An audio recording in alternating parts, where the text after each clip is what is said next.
Back in Japan! Diba? Excited. Excited. Favorite country ko kasi to. And na-excite ako kung paano ko siya ina-navigate. Hindi ako masyadong nag-research sa Pilipinas ng mga navigation. So, Google Maps, ikaw nang bahala sa akin. Dito ko pala nga alamin kung paano ako pupunta sa Airbnb na nabook ko. So excited for this trip! Let's go! Parang proof kami na yun.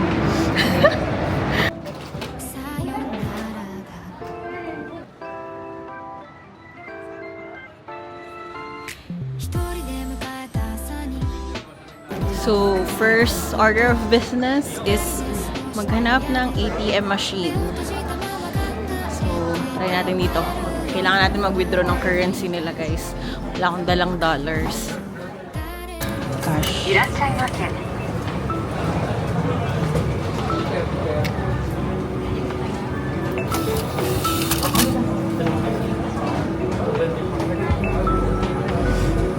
Single withdraw, 50,000 yen. Okay.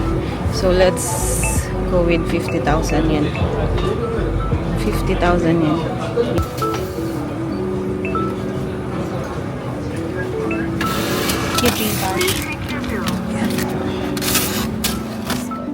Okay, so nakapag-withdraw na tayo ng cash gamit ang GCash card. Yun ang lagi kong ginagamit every time nag-out of country. So, 50,000 yan yung withdraw ko. Let's check kung magkano yung nabawas sa GCash app. The next one would be kailangan natin ng Suka card. Welcome. Suka, Suika, I don't know. Basta yun yung card na kailangan mo para sa mga local things. And dito siya. I am not sure kung nagsusukli ito. So, nakuha ko na yung train ticket ko. And based kay Google, Skyliner ang pinakamabilis papunta sa aking Airbnb.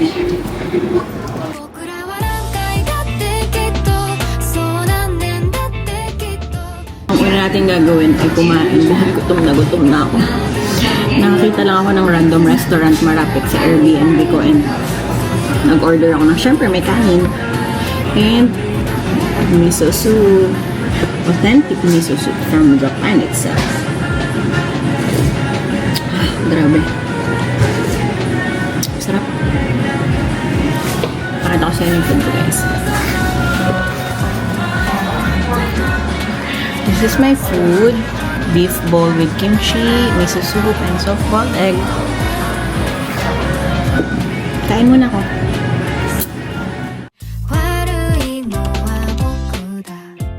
Vlog.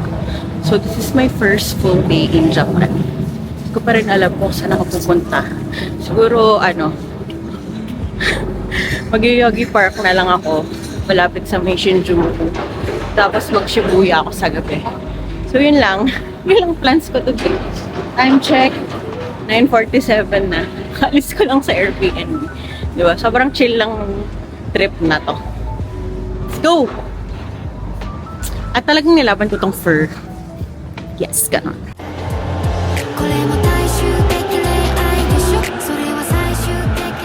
And so one thing that I love din about Japan is meron sila laging map na ganyan. So makikita mo kung naliligaw ka ba. So nandito daw ako. So para mapunta sa Yoyogi Park, kailangan ko with here. Yan. So dito yun. Okay, let's go.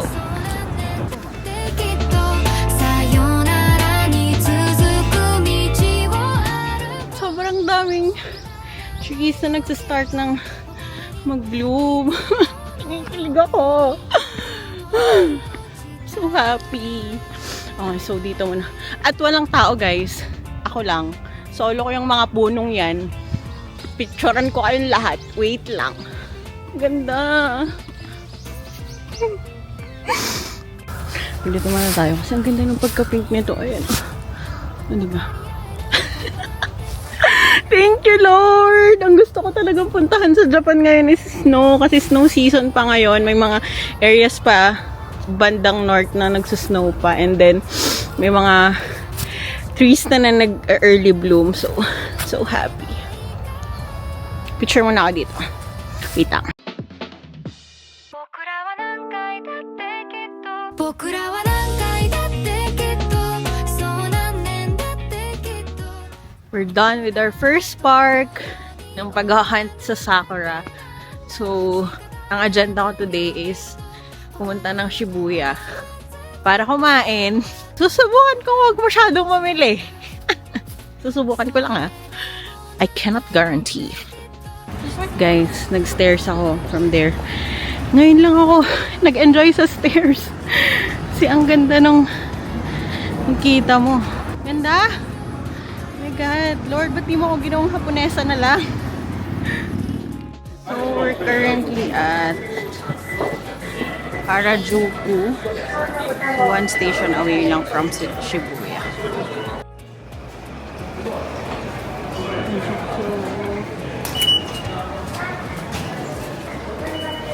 I just use this Welcome Suica card.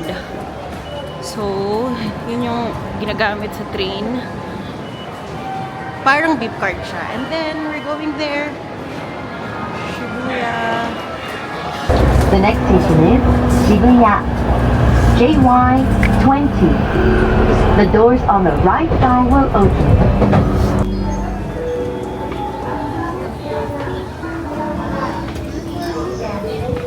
Si Hachiko, pero may pila yung pagpapicture sa kanya.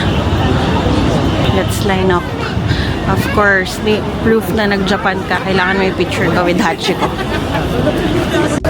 So, naka-line up ako for Hachiko na picture. Sabi ko dun sa likod ko, can you take a picture of me? Hindi na ako nahiya kasi walang picture sa akin. So, sabi niya, sige daw, gito. Indonesian ata siya. Sa other nationality siya.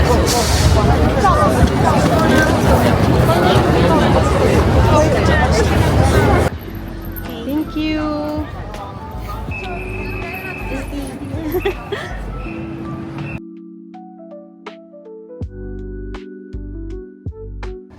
We're at the Shibuya crossing.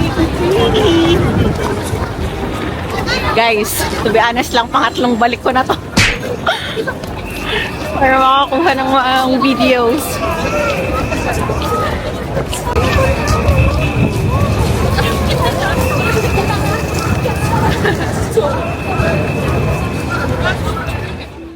Hinamatsuri wa